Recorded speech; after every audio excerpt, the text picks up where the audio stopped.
In the next few minutes, I'd like to share a story of an inspiring project that CanAssist helped fund in a small East African village during 2025. My name is John Geddes, and I'm a founding director of the CanAssist African Relief Trust, a registered Canadian charity that supports infrastructure and community development across East Africa.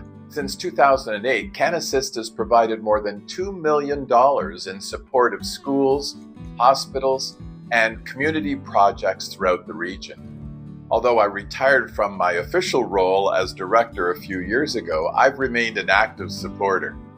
The work has continued under the capable direction and leadership of Nancy Grew and a dedicated team of Kingston trustees. In fact, it's grown stronger than ever. In January 2025, Dave Kay, CanAssist's current treasurer, and I traveled to Kenya. During our visit, we stopped at about 15 project sites, some completed, others ongoing, and a few still in the planning stage. One of the most remarkable was at Kamin Oningo, a small lakeside community on Lake Victoria. I've been visiting Kamin Oningo and nearby Osiri village since 2011. Traditionally, this was a fishing village, but declining fish stocks in Lake Victoria and recurring drought have made life difficult. With limited rainfall, food security has become a growing concern. A local leader, George Ndiwo, decided to take action. He obtained funding to install a solar-powered water pump that draws water from the lake and sends it nearly 500 meters uphill to the village. George also created a demonstration garden teaching residents about organic gardening and water conservation. Here's what we saw when we visited his prototype garden in January 2025. This is Kamin Oningo organic farming. It is started mainly to help the community to get something small. We don't use fertilizer, but we use the compost here. We introduce the worms, it digests the compost, then we collect the water from the compost and we fertilize now the plants. From here, we have a mobile line that feeds every community within a radius of 300 meters from here.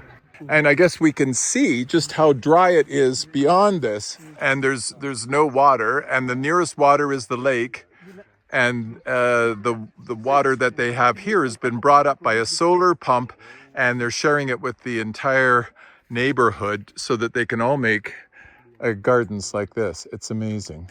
At that time, on days when the sun was shining and the solar pump was running, villagers would fill jerry cans from a single hose and carry them home, sometimes by hand, sometimes by donkey cart, so they could water their gardens. Their dream was to build an elevated water tank to store water when it was available, and then distribute it by gravity feed through a network of pipes to household garden points that were within about 300 meters of the water tank. That system would give every family enough water to grow vegetables for their own use, and even produce a small surplus to sell for income. Thanks to the generosity of CanAssist donors, that dream became a reality. The elevated tank was installed in July, and over the following couple of months, piping was laid out throughout the community. Now the people of Kamin Oningo are sending us photos of flourishing gardens and their first harvests. A remarkable transformation in just a few months. This success belongs to everyone involved: George and his community, CanAssist volunteers, and our generous donors. Together, they've turned a vision into a sustainable source of food, dignity, and hope. Projects like this remind us what CanAssist is all about: partnership, local leadership, and lasting change. We're proud of what's been accomplished through this team effort, and we invite caring Canadians to continue supporting CanAssist so that other communities across East Africa can thrive in a similar way. Thanks for caring. Asante sana.